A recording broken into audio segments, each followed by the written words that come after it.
il arrive que vraiment le médecin il cache la vérité hein, aux patients.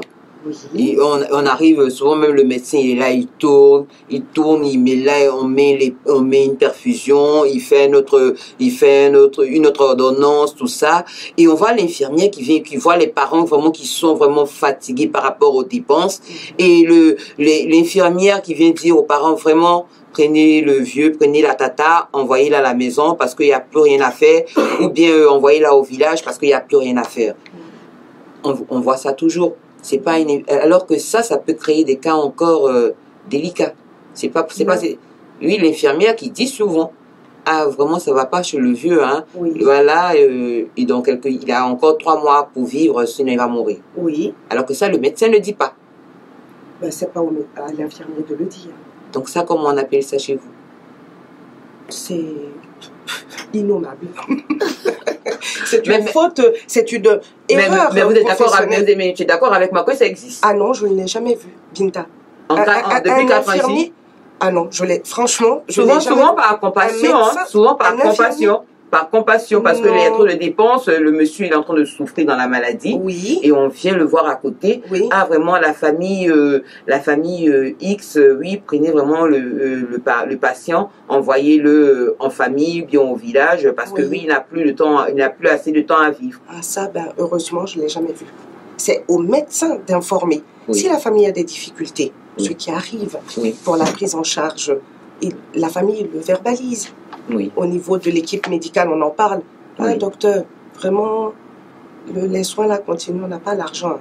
Le médecin, voilà, va peut-être dire, messieurs, dames, nous arrivons aux soins palliatifs, c'est-à-dire les soins de fin de vie. Oui. Si vous n'avez pas les possibilités, on peut organiser une prise en charge à domicile, mais il est hors de question de laisser partir un patient en fin de vie sans prendre en compte la prise en charge de la douleur, la dignité humaine. On a le droit de mourir digne, que ce soit à l'hôpital ou à la maison. Mais encore une fois, ça fait partie des choses où je vous dis que la famille est précieuse. L'entourage du patient est précieux. Donc, il faut avoir une écoute active. Oh, ok. Alors, vous est-il arrivé une fois de dire aux familles de patients de quoi souffrait le malade? Pas du tout. C'est au médecin de donner le diagnostic. Ça ne fait pas partie du rôle infirmier ou cadre de santé que je suis. D'accord. C'est médical.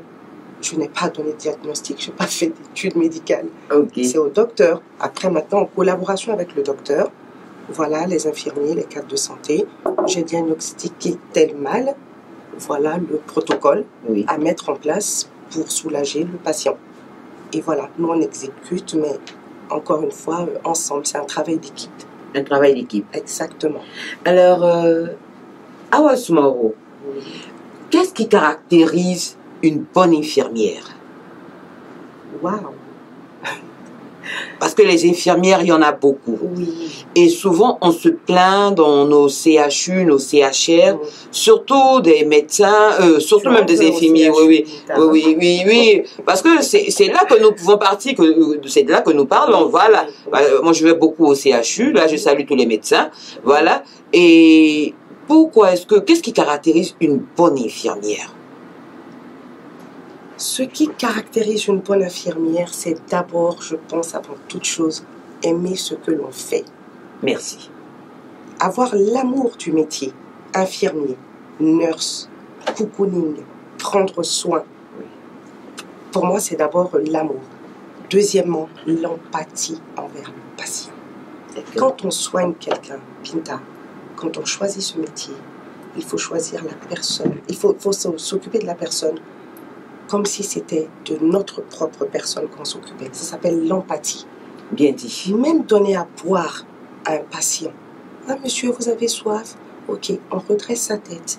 On lui donne correctement à boire, comme si on s'hydratait nous-mêmes. Au niveau de l'injection, pareil. On le sait.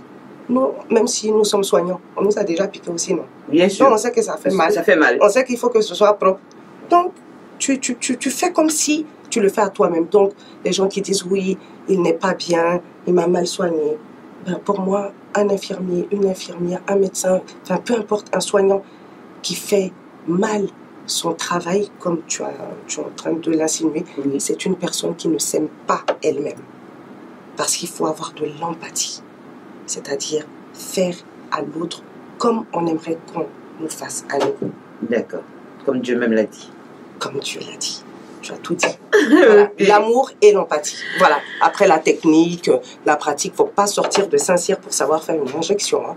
On a de très bonnes aides-soignantes qui font des... Je veux dire, la pratique, voilà. Une fois qu'on connaît un petit peu les étapes de l'hygiène, etc., la pratique, il ne faut pas sortir de Saint-Cyr. Quand on connaît un peu papier, on peut faire ses études aussi au niveau de la théorie, parce qu'il faut acquérir pas mal de connaissances au niveau de l'anatomie, la physiologie, la physiopathe, Enfin, il y a pas mal de choses à connaître, mais il ne faut pas sortir de Saint-Cyr pour être infirmier ou cadre de santé. Je veux dire comme moi, mais il faut avoir l'amour et l'empathie. L'amour du travail et l'empathie. D'accord. Alors, après le poste d'infirmière d'État, vous allez occuper maintenant une poste d'infirmière pour gravir les échelons. C'était dans quel but? C'était dans le but de mieux cerner mon job. D'accord. C'était d'approfondir mes connaissances. J'ai été infirmière diplômée d'État. J'ai varié mes expériences dans pas mal de structures dans l'Hexagone, comme tu l'as bien dit, dans le public comme dans le privé, parce que j'avais envie de diversifier mes connaissances.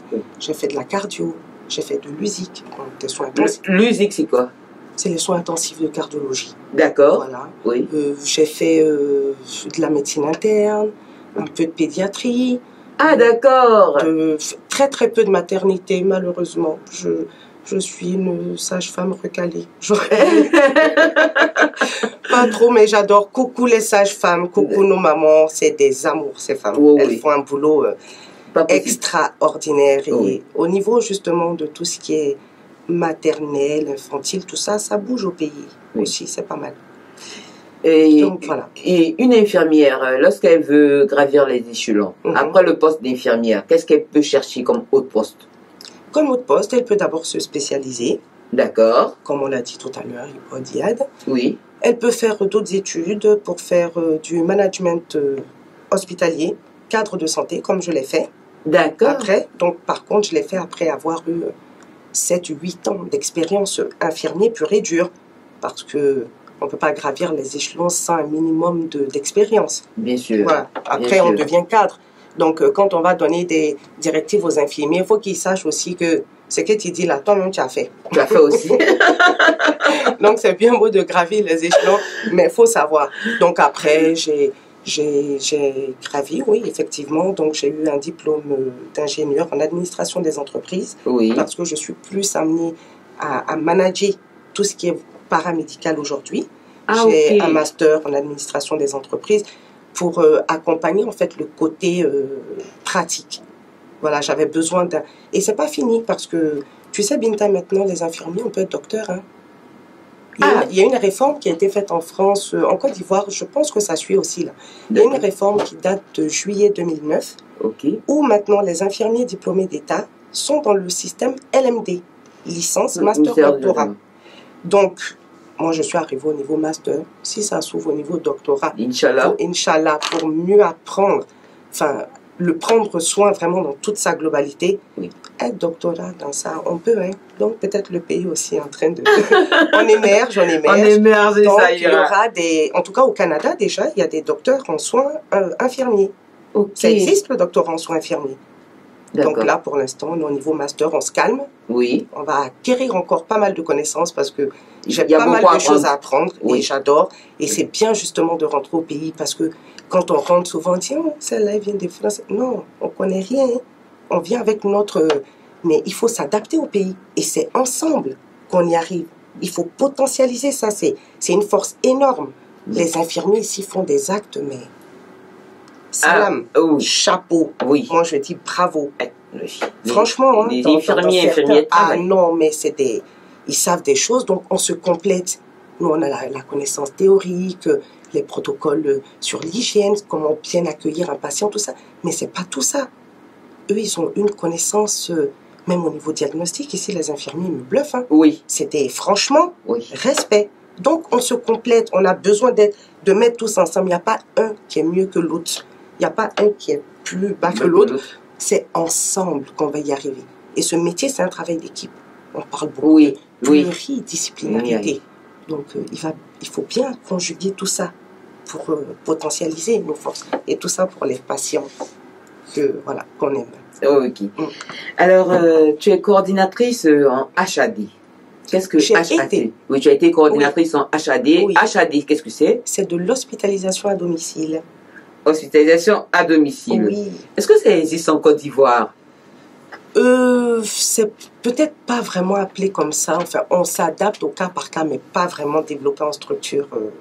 En tout cas, à ma connaissance, je connais pas. Je serais curieuse de voir, mais non. T'as pas encore eu ça? Non, mais on hospitalise souvent des patients à domicile qui le demandent. C'est possible pour certaines pathologies. Comme lesquelles? Le paludisme. D'accord. Si la personne, je veux dire, il n'y a pas besoin de grosse surveillance. Il faut surveiller la tension, enfin pas la tension, pardon, la fièvre, que la personne ne soit pas en hyperthermie. Donc à domicile, ça se gère ça, avec un infirmier qui passe. Il faut organiser le soin et il faut créer l'hôpital à la maison. Est-ce qu'il y a un pied à perf, des potences? Pied à perf, qu'est-ce que c'est? Bon. Pardon. Voilà. Alors c'est là où on accroche nos petits pochons de perf. Ok, ah d'accord, voilà. Ok. Et donc, il faut, encore une fois, s'assurer que l'environnement du patient est adapté pour ça. Mais en français, c'est vrai que... Mais ici, chez nous, est-ce que ça peut exister? Bien sûr. Et est-ce que tu seras prête pour aller rendre visite, par exemple, à peut-être Monsieur Aïdara, notre directeur, s'il est malade, qui n'a pas envie de se faire hospitaliser, qui veut se faire soigner à la maison? Eh bien, je le fais déjà, Binta. D'accord. Et ça, c'est combien de passages par jour ou bien par semaine? Alors, ça dépend de la prescription médicale. D'accord. Quelqu'un qui est hospitalisé pour un palud, qui a des soins toutes les 8 heures. Oui. Voilà, l'infirmier s'organise pour passer toutes les 8 heures. Quand il met le débit de sa perfusion, il fait ce qu'on appelle le calcul de dose. Pour que quand il revienne, la poche, voilà, le patient a reçu tout le traitement en temps et en heure. Vous voyez ce que je veux dire? Mais ça se fait. Il suffit, comme toutes les choses, et puis c'est la santé, de s'organiser.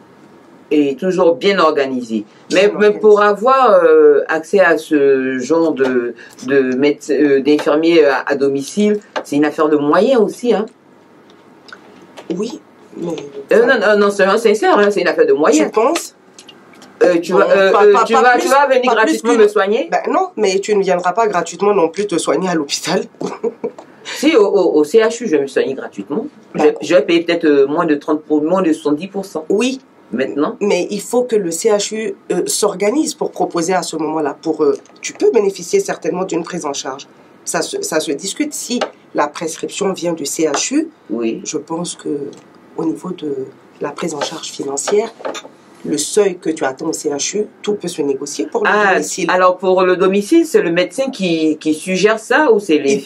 Il peut proposer sur demande du patient et de sa famille. Il faut que le patient soit en capacité de pouvoir bénéficier de ses soins à domicile. Bien sûr. Voilà, on ne va pas mettre un patient qui relève de la réa à domicile alors qu'il est intubé, ventilé. Ça n'a pas de sens. Voilà. Ok. Alors aujourd'hui, combien peut coûter une hospitalisation à domicile? Aucune idée sur la Côte d'Ivoire. À domicile, à part, enfin je veux dire, vraiment aucune idée sur la Côte d'Ivoire. Pour moi, si le patient demande à se faire hospitaliser à la maison au lieu d'une structure, par exemple, où je travaille, eh bien, il paiera le même prix que l'hospitalisation. Il y a le déplacement peut-être à prendre en charge, si on doit déplacer l'ambulance pour emmener les soignants. Oui. Voilà, mais sinon, c'est quelque chose qui est, comme on dit ici, qui est à venir. Hein. D'accord. Alors, tu es paramédicale. Oui. Explique-moi un peu, qu'est-ce que c'est qu'une paramédicale? Une paramédicale est un soignant qui n'est pas médical, en gros.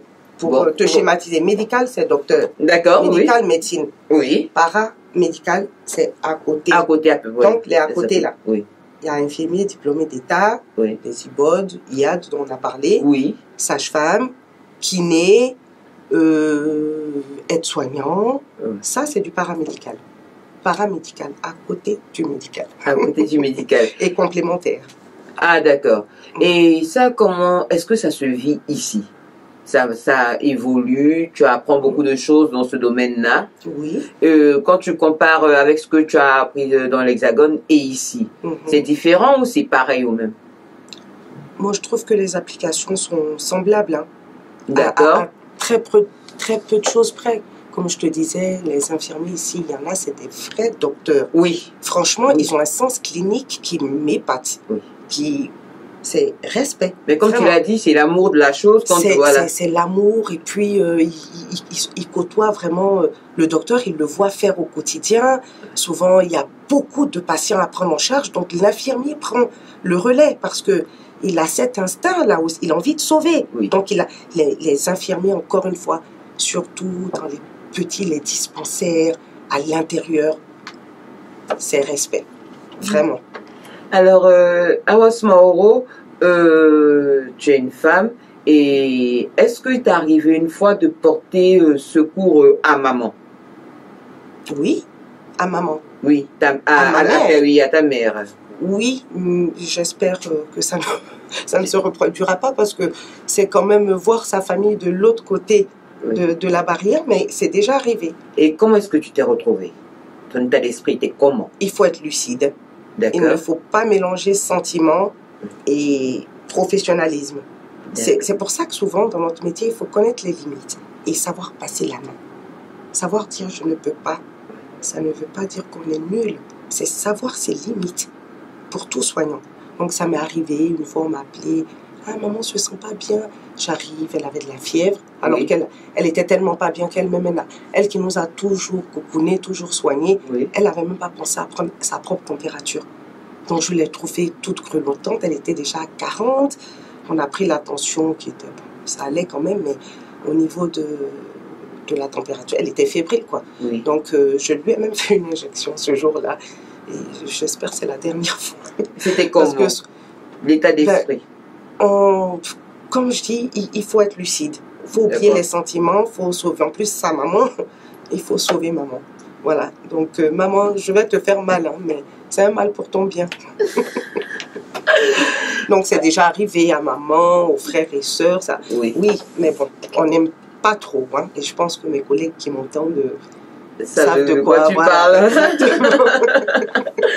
Alors, étant étudiante en deuxième année, et tu as effectué un séjour au Sénégal. Oui. Et là, tu as constaté qu'il y avait des actes médicaux faits par des infirmiers sénégalais. Oui. Quels sont ces actes-là? Parle-nous un peu avant qu'on fasse une petite pause musicale. Voilà. Alors, ces actes-là, déjà, c'est un stage superbe. Oui. Je remercie encore l'ONG Visa Santé, dont je suis encore membre, qui envoie des étudiants, donc dans pas mal de dispensaires, de villages au Sénégal. On va aussi commencer en Côte d'Ivoire bientôt, Inch'Allah. Oui. Et donc, les infirmiers faisaient des circoncisions, des accouchements avec épisiotomie, mais nickel. Alors que en France, tu fais ça, t'es renvoyé, quoi. Tu es en prison, quel renvoyé? Ça ne fait pas partie de tes prérogatives. C'est le docteur qui fait épisio ou la sage-femme. C'est pas infirmier. C'est le docteur qui fait la circoncision. Et en France, l'acte de circoncision, pour qu'il soit pris en charge par la sécurité sociale, tu sais comment on appelle ça? Non. Le phimosis. On fait comme si ton zizi, en fait... Explique-nous un peu. Donnez-moi la française. Tu es en train de... Ouais.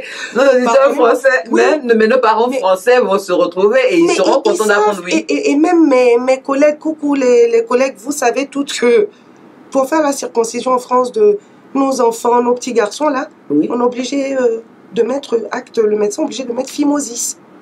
Circoncision, ça ne passe pas. Donc phimosis, ça fait comme si...